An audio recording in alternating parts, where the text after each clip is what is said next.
நாளென் செய்யும் வினிதானென் செய்யும் என்னை நாடி வந்த கோளென் செய்யும் கொடுங்கூற்றென் செய்யும் குமரேசர் இருத்தாளும் சிலம்பும் சதங்கையும் தண்டையும் சண்முகம் தோளும் கடம்பும் எனக்கு முன்னே வந்து தோன்றினேன். யோகிராம் சுரத்குமார் யோகிராம் சுரத்குமார் யோகிராம் சுரத்குமார் ஜெயகுருராயா.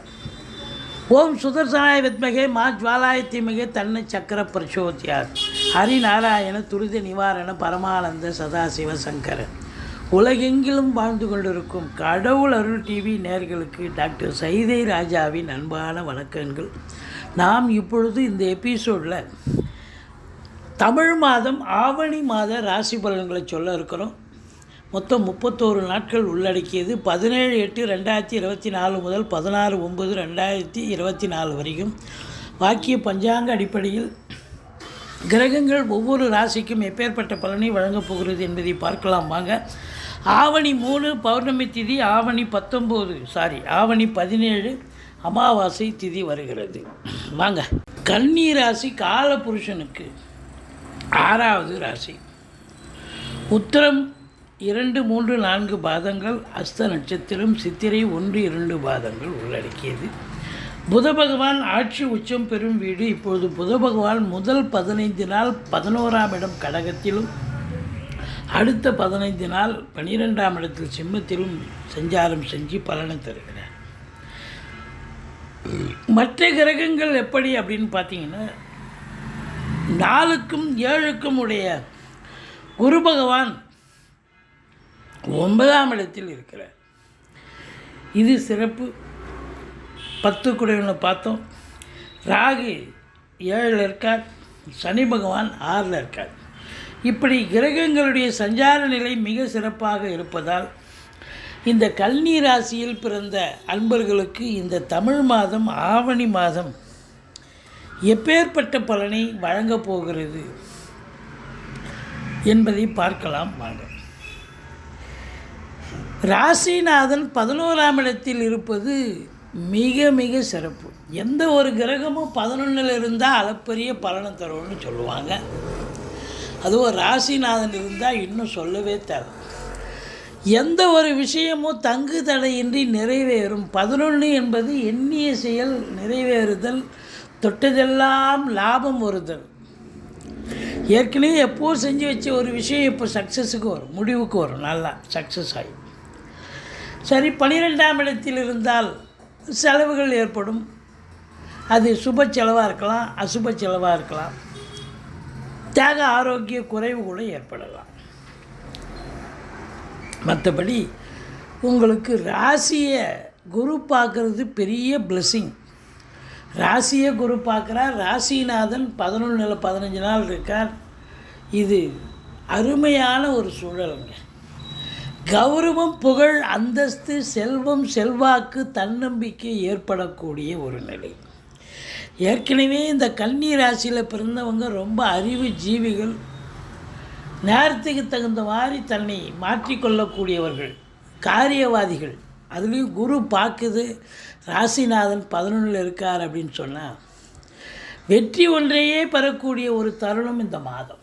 இந்த கன்னி ராசி அன்பர்களுக்கு தோல்வி என்பது கொஞ்சம் கூட இருக்காது. நிச்சயமாக ஓடிப்போனவனுக்கு 9ல் குருன்னு சொல்லுவாங்க. அப்போ 9ல் குரு இருக்கிறதால உங்களுக்கு குருவருளும் திருவருளும் நிறைந்து இருப்பதால் இந்த தமிழ் மாதம் ஆவணி மாதம் பல அற்புதங்களை தரப்போகிறது கிரகங்கள் இந்த கன்னி ராசிக்கு. 2ஆம் இடத்து அதிபதி என்று சொல்லக்கூடிய சுக்கிரன் 10 நாள் 12ஆம் வீட்லேயும், அதுக்கப்புறம் ராசியில் 21 நாள் இருக்கார். குரு பார்வையில் இருக்கார். நீச்சமானாலும் நீச்ச பங்கம் பெறுகிறார். அப்போது பண வருவாய் இருக்குது. குடும்பத்தில் ஒரு நிம்மதி, சந்தோஷம், குதூகலம் இருக்குது. உங்கள் சொல்லுக்கும் செயலுக்கும் மதிப்பு மரியாதை கண்டிப்பாக ஏற்படும். சுக்கிரனுடைய ஆதிக்கம் நிறைந்த அன்பர்களுக்கு ஒரு பொற்காலம்.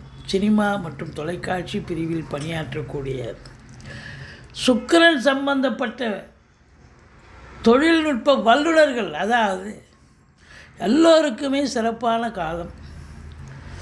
3ஆம் இடத்தை குரு பார்க்கிறார். 3ஆம் இடம் முயற்சி ஸ்தானம். நீங்கள் எடுக்கிற எந்த முயற்சியாக இருந்தாலும் அது இமாலய வெற்றி பெறும் என்று சொன்னால் மிகையாகாது. பிபிஓ, சாஃப்ட்வேர், ஹார்ட்வேர், தபால் தந்தி இலாக்கா, கொரியர் சர்வீஸ், விளையாட்டு வீரர்கள், வீராங்கனைகள், நடனக் கலைஞர்கள், ஸ்டண்ட்டு கலைஞர்கள், பின்னணி பாடகர்கள், இசை அமைப்பாளர்கள், இசை வல்லுநர்கள், சினிமா மற்றும் தொலைக்காட்சி பிரிவில் பணியாற்றக்கூடிய நடிகர்கள், டெக்னீஷியன்கள், எடிட்டர்கள், கேமராமேன்கள் அனைவர்களுக்கும் அற்புதமான காலம். ராசியில் சுக்கிரன் இருக்கார். லட்சுமி கடாட்சம் நிறைந்த ஒரு மாதம். அதில் குறிப்பாக 3ஆம் இடம் செவ்வாயினுடைய வீடு. இந்த எக்ஸசைஸ், அதாவது உடற்பயிற்சி மற்றும் ஸ்போர்ட்ஸில் ஈடுபாடு இருக்கிறாங்க பாருங்கள். இந்த ஸ்போர்ட்ஸில் ஈடுபாடு உள்ளவர்கள், தியானம் பயிற்சி செய்பவர்கள், இவங்க எல்லோருக்கும் ஒரு அற்புதமான காலகட்டம். ஸ்போர்ட்ஸில் இது வரைக்கும் நீங்கள் 10ஓட 11 இருந்திருப்பீங்க. ஆனால் இந்த காலகட்டம் பார்த்திங்கன்னா நீங்கள் நம்பர் 1, நம்பர் 2 பொசிஷனுக்கு வரக்கூடிய காலம் அப்படின்னு சொல்லலாம். சிறப்பாக இருக்குது. இளைய சகோதரர்களால் ஆதரவு உண்டு. ஒரு சிலருக்கு குறுகிய தூர பயணத்தால் நன்மைகள், ஒரு சிலருக்கு நீண்ட தூர பிரயாணத்திற்கான அடித்தளம் இடுவீர்கள். எது எப்படி இருந்தாலும் முயற்சி பெரிய வெற்றியை தேடித்தரப்போகிறது. 4ஆம் இடம் ஒரு கேந்திரம். கேந்திர ஸ்தானாதிபதி ஒரு திரிகோணம் ஏறி இருக்கிறார். தாய் வழி சொந்தங்களால் அனுகூலம், படிக்கிற பிள்ளைகளால் ஆதாயம், அசையா சொத்துக்கள் மூலம் வருமானம், வண்டி வாகனங்களை வச்சு பழப்பு நடத்தக்கூடியவர்களுக்கு நல்ல சவாரி கழித்து சம்பாத்தியம் கண்டிப்பாக கிடைக்க போகுது. மற்றபடி செவ்வாய் 4ஆம் இடத்தை பார்ப்பதால் சொத்துக்கள் விற்பது வாங்குவது தொடர்பில் இருக்கும் அன்பர்கள், ரியல் எஸ்டேட் பிரமுகர்கள், ஃப்ளாட் ப்ரமோட்டர்ஸ், பில்டர்ஸ், கட்டிட கலைஞர்கள், இடம் வாங்கி விற்கக்கூடிய அன்பர்கள், இவங்களுக்கெல்லாம் ஒரு பொற்காலம், சிறப்பான காலம். அதில் 5ஆம் வீட்டை குரு பார்க்கிறார். குலதெய்வத்தின் அனுகிரகத்தால் உங்களுடைய எண்ணங்கள் எல்லாம் நிறைவேறும். உங்களுடைய பிள்ளைகளுடைய கல்வி வளர்ச்சி, தேக ஆரோக்கியம் மிக சிறப்பாக இருக்கும். நீண்ட நாளாக குழந்தை பாக்கியம் இல்லாதவர்களுக்கு குழந்தை பேர் கிடைக்கும். பூர்வீகத்தில் சொத்து பிரிச்சுக்கணும்னு நினைக்கிறவங்க பிரிச்சுக்கலாம். பூர்வீகத்தில் வீடு கட்டுறது, வீடு ஆல்ட்ரேஷன் பண்ணுறது, எந்த ஒரு வேலை எடுத்துகிட்டு போனாலும் அதை செம்மையாக செஞ்சு முடிப்பீங்க. மற்றபடி 6இல் சனி உங்களுக்கு விபரீத ராஜயோகத்தை தரப்போகிறார். அவர் வக்ரமாக இருந்தாலும் சில நேரங்களில் நடக்கிற மாதிரி தெரியும், நடக்காது, ஆனாலும் சக்ஸஸ். 7ஆம் இடத்தில் ராகு பகவான். கணவன் மனைவி இடையே கருத்து வேறுபாடு வரும். கொஞ்சம் விட்டு கொடுத்து போங்க, அரவணைச்சு போங்க, மற்றபடி குறை ஒன்றுமில்லை. நண்பர்கள் சொல்லி புரிய வைங்க. கூட்டு தொழில் செய்கிறவங்களுக்கு, கூட்டாளிகளுக்கும் உங்களுக்கும் கருத்து வேறுபாடு வரும். மற்றபடி நீங்கள் வேலை பார்க்குற இடம், தொழில் பண்ணுற இடம், உத்தியோகம் பார்க்குற இடம், எதிர் வீடு, பக்கத்து வீடு, எங்கே போனாலும் சண்டை சச்சரவு எல்லாம் மூஞ்சி தூக்கி வச்சுருப்பாங்க. அதுதான் அங்கே இருக்கிற நிலைமை. மற்றபடி 8ஆம் வீட்டை சனி பார்க்கிறார். அசிங்கம், அவமானங்கள் ஒரு சிலருக்கு ஏற்படலாம். மற்றவங்களுக்காக போய் இதை பண்ணுறேன் அதை பண்ணுறேன்னு போய் அசிங்கப்பட்டு வராதிங்க. உங்கள் வீட்டில் வயதான பெரியவங்க இருந்தால் அவங்க தேக ஆரோக்கியம் கூட பாதிக்கப்படும். மற்றபடி விழிப்புணர்ச்சி தேவை. 9ஆம் இடம் குருவருளும் திருவருளும் நிறைந்து இருக்கிறதால எந்த ஒரு பிரச்சனையாக இருந்தாலும் தலைக்கு வர்றது தலைப்பாயிட போகுங்க டெஃபினட்டாக. அதுலேயும் வெளியூர் போகிறேன், இப்போ படிக்கிற பிள்ளைங்க வெளியூர் போகிறாங்க, வெளிநாடு போகிறாங்க, தாராளமாக போகலாம். நல்லா படிப்பாங்க. அவங்க ஜாதக அமைப்புப்படி அப்படி இருந்தாலும் சரி, கண்டிப்பாக படிப்பாங்க, நல்லா படிப்பாங்க. இல்லை ஒரு சிலர் வெளிநாட்டுக்கு வேலைக்கு போகலாம், இல்லை சொந்த தொழிலுக்காக போகலாம். சாதிக்கக்கூடிய நேரமா என்று சொன்னால் கண்டிப்பாக சாதிக்கக்கூடிய தருணம் இது. ஒரு சிலர் ஆன்மீக பயணம், இன்ப சுற்றுலான்ற பேரில் கூட போயிட்டு வரக்கூடிய நிலை இருக்கும். அதனால் ஆத்ம திருப்தியும் சந்தோஷமும் கிடைக்கும். அன்னதானங்கள் செய்வீர்கள், நன்கொடைகள் வழங்கி மகிழ்வீர்கள் அப்படின்னு சொல்லலாம். தான தர்மங்கள் செய்வீர்கள். ஸ்பிரிச்சுவல் இன்ட்ரெஸ்ட் அதிகமாக இருக்கும்.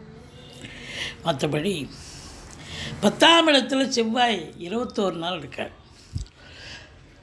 செங்கல் மணல் ஜல்லி ஹார்ட்வேர்ஸ் போன்ற பிரிவில் பணிபுரிபவர்கள், ரசாயனத்துறையில் வேலை பார்க்குறவங்க, காவல்துறை, தீயணைப்புத்துறை, மருத்துவத்துறை, இராணுவத்துறை, ஐஏஎஸ், ஐபிஎஸ், ஐஎஃப்எஸ் அதற்கு நிகரான பணியில் இருக்கும் அன்பர்கள், கடைநிலை ஊழியர்கள், இன்னும் பிற அரசு ஊழியர்கள், தனியார் துறையில் வேலை பார்க்குறவங்க அத்துணை பேர்களுக்கும் அற்புதமான காலம். சாதிக்க போகிறீங்க. 10ஆம் இடத்தில் செவ்வாய் இருக்கணுங்க. 10ஆம் இடத்தில் செவ்வாய் இருக்கணும், இல்லை செவ்வாய் சம்மந்தப்படணும், செவ்வாய் பார்க்கணும். செவ்வாயே இருக்கார் 10ல். இப்போ அரசு உத்தியோகத்துக்காக காத்திருக்கிறவங்களுக்கு கண்டிப்பாக அரசு உத்தியோகம் கிடைக்கும். இல்லை டெம்பரரி போஸ்ட்டில் வேலை பார்க்குறீங்க, கண்டிப்பாக அது பர்மனெண்ட்டாக மாறக்கூடிய ஒரு சூழல் இருக்கிறது. மற்றபடி 11ல் புத பகவான். பத்திரிகை துறை, எழுத்துத்துறை, எழுத்தாளர்கள், கவிஞர்கள், ஆடிட்டர்கள், வங்கி பணியாளர்கள், வழக்கறிஞர்கள், ஆசிரியர்கள், பேராசிரியர்கள், இலக்கியவாதிகள், சொற்பொழிவாளர்கள், ஜோதிட அறிஞர்கள், ஜோதிட ஆர்வலர்கள், இவங்க எல்லோருக்குமே ரொம்ப சிறப்பாக இருக்கும். புதன் இருக்கிறதால இந்த டாக்குமெண்ட் ரைட்டர்ஸ், இந்த கணக்கர்கள், இவங்களுக்கெல்லாம் ஒரு பொற்காலம். வேலைவாய்ப்பு இல்லாதவங்களுக்கு வேலைவாய்ப்பு கிடைக்கும். வேலைவாய்ப்பு இருக்கிறவங்களுக்கு நல்ல ஒரு ரெகக்னேஷன் கிடைக்கும். ரொம்ப நல்லா வேலை பார்க்குறீங்க அப்படின்னு மற்றவர்களால் பாராட்டப்படுவீர்கள். இருந்த போதிலும் சூரியன் புதன் சேர்க்கை இருக்கிறது. 12ஆம் இடத்து அதிபதி சூரியன் ஆட்சி பெற்று குரு பார்வையில் இருக்கிறதால தந்தைக்கும் பிள்ளைக்கும் கருத்து வேறுபாடு வரும். அரசாங்கத்தில் உயர் பதவியில் இருக்கிறவங்க எச்சரிக்கையாக இருக்கணும். அரசியல்வாதிகளும் ரொம்ப எச்சரிக்கையாக இருக்கணும். மற்றபடி உங்களுக்கு பார்த்திங்கன்னு சொன்னால் கல்வி நிறுவனங்கள், கல்விக்கூடங்கள், கல்வியாளர்கள், கல்வி பயிலும் மாணவ செல்வங்கள், இவங்களுக்கெல்லாம் ஒரு பொற்காலம். ஒரு சிலருக்கு தேக ஆரோக்கியம் பாதிக்கப்படலாம், மருத்துவமனைக்கு செல்ல நேரிடலாம். வேலை பார்க்குற தொழில் பண்ண இடத்துல ஒரு பின்னடைவை கூட சந்திக்கலாம். மற்றபடி குறை ஒன்றும் இல்லை. கன்னிராசி அன்பர்களுக்கு 7ஆம் தேதி, 8ஆம் தேதி, 9ஆம் தேதி தமிழ் தேதியை தான் குறிப்பிடுறோம். அந்த நாட்களில் சந்திராஷ்டமம் வர இருப்பதால் மிகுந்த எச்சரிக்கையோடு இருங்க. மற்றபடி நீங்கள் சூதனமாக நடந்துக்கிட்டீங்கன்னு சொன்னால் தலைக்கு வர்ற பிரச்சனை தலைப்பாயிட போடும். குறை ஒன்றும் இல்லை. மறைமூர்த்தி கண்ணா, நீங்கள் சக்கரத்தாழ்வாரை வழிபாடு செய்யுங்கள், பெருமாளை சேவியுங்கள். மற்றபடி ராகுக்கு துர்கையை வழிபாடு செய்யுங்கள். இந்த மாதம் கன்னிராசியில் பிறந்த அன்பர்களுக்கு ரொம்ப சந்தோஷமான ஒரு மாதம், சாதிக்கக்கூடிய ஒரு மாதம். கடவுள் அருள் டிவியை பார்த்தமைக்க நன்றிகள். மேலும் இது போன்ற தகவல்களை தெரிந்து கொள்ள கடவுள் அருள் டிவியை சப்ஸ்கிரைப் செய்யுங்கள். மறக்காமல் பெல் ஐக்கானை கிளிக் செய்யுங்கள்.